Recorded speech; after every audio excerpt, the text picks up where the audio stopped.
Here's the latest. Here is the latest. There may be a deal.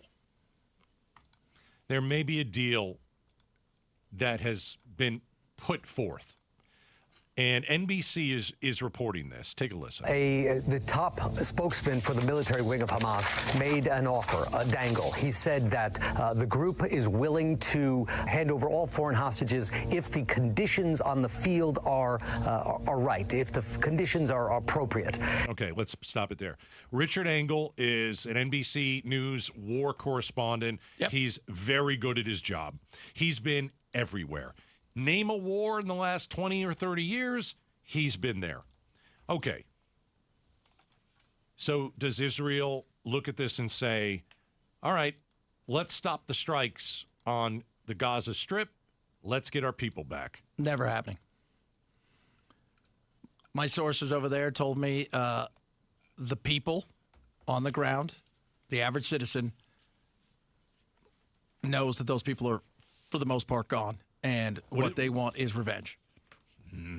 They don't think they're coming back. And by the way, after what happened about an hour and a half, 2 hours ago, with the rocket killing 500 people in Palestine at a hospital, I think that's going to be a hard no. Now, Israel's saying, we didn't fire that rocket. You guys did. It was a rocket, not a missile.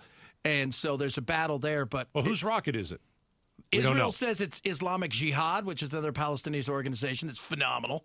And, of course, Palestine and Hamas are saying, no, this was Israel. Okay, so a rocket, we don't know where it came from, hit a hospital in Gaza. Yeah. Okay. 500 dead is what they're saying. 500. Okay. So if you have a senior Hamas leader saying, we're willing to release all hostages, you have to stop the strikes.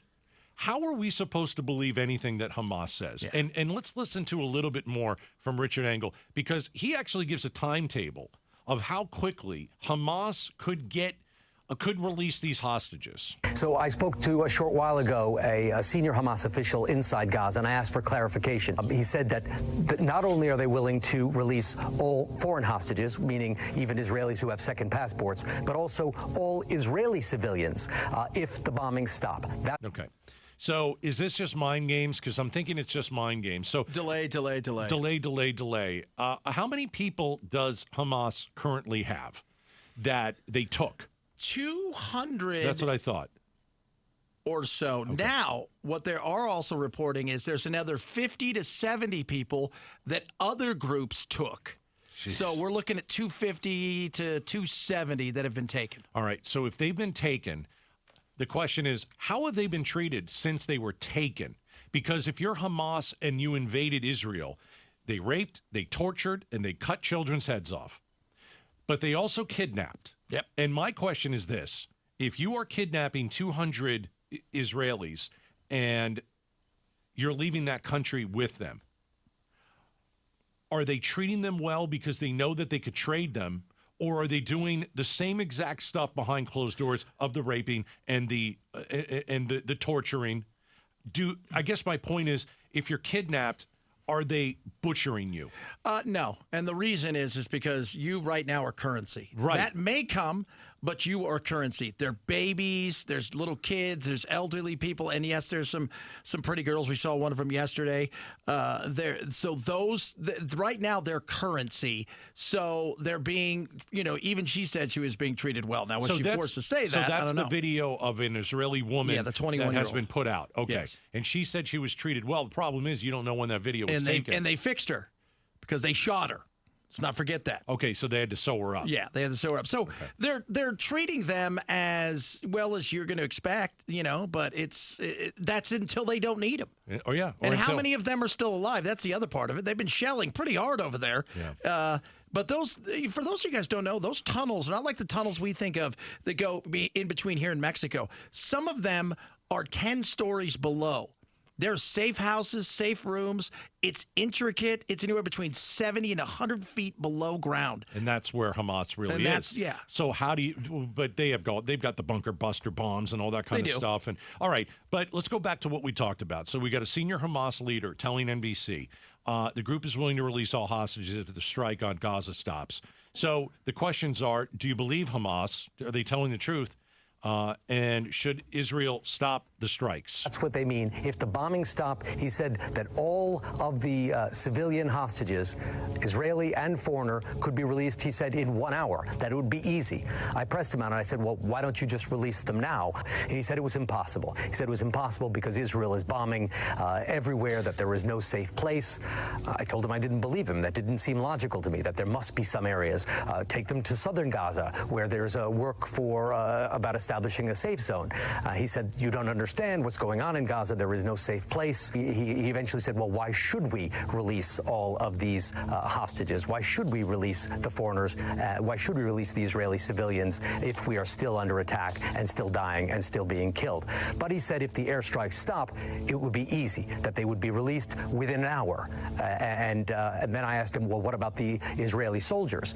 There are Israeli soldiers who are also being held by Hamas. He said to release them, they want Israel to free all of the prisoners in Israeli jails. And I asked him, I said, you mean every single one? He said, why not? Yeah, okay. See, those guys are dead. They're dead. They're dead. Yeah. Unless they get rescued, they're dead. Yeah. But they're going to release. They will release some foreigners. They've got some people from Mexico. I think there's a couple other people in there that aren't Israeli and they're not Jewish, so they'll probably release them. But it's a game. This is what they're doing. Let me play the game. I'm Israel. Hamas says, stop hitting Gaza. We'll let them go. All right, I'm going to stop the bombing. You can get them out in an hour? Okay. I'll give you 2 days. I'll give you 3 days. We'll stop the bombing for 3 days. How about that? You say you can get them out in an hour. Let's see you do it. And let's say that Israel does get them back. Let's say they do get the 200 people back. Why can't I just go back to bombing them right afterwards? That's why they're never going to do it. But do you understand what I'm saying? Yeah, but they're never going to do it. And they know they're never going to do it. So now let's go down that road, because that was my thought. What you're saying is, if Israel says, hey, we'll stop the bombing, Hamas is still not going to release a single person, in your opinion? No. They're not. Okay, so why they may release people that are from Mexico and other countries, but as far as dual citizen Israeli and American or Israeli and Brit or just Israelis, they're not releasing them because there is more money involved as far as protecting yourself from the potential of what if. But then wouldn't that be worth saying we're not gonna bomb you, and then you just quietly you don't do it for 3 days and get as many people back as you can, and then if they don't want to send us any people from Israel, you start hitting them again. But here's the thing. You give them 3 days to move them, take them, do certain things, get away. If you think you're going to get them back, you're going to have to go soon. And with Biden going tomorrow, which again is bizarre that we announced that he's going to a war zone. I can never remember a president in my lifetime that was announced that he went to a war zone. They all show up there in the middle of the night when nobody knows. Not, hey, we're going to be here tomorrow. I'm like, man, they must really want to get rid of this guy. I mean, it's insane. I mean, we've heard presidents we heard Bush going to Afghanistan. Obama, all of them. Yeah, but they show up at like 2 a.m. We never know it. Yeah. We never know, and then we see the pictures later. But Biden did go into Kyiv. Okay, so, but I don't remember them telling us if he was going. No, he showed up. Okay, so we'll talk about that. Biden on Wednesday is going to Israel. But they're never getting these hostages back the way that if you just stop, because it doesn't eliminate the thing that needs to be eliminated, which is Hamas. Right. But Hamas is saying if you stop the bombing, we'll give you some people back. And you're saying that's a lie. Yeah. So if the bombing stops, Hamas is laughing because you did what we wanted you to do. But we're not playing. We're not playing along. We're keeping the hostages. So there's like every decision, there's no win in any single decision in this war. You must eliminate Hamas. That is the win, and they recognize that these people are probably going to die, but you have to get rid of Hamas. If Hamas is still there, you've lost.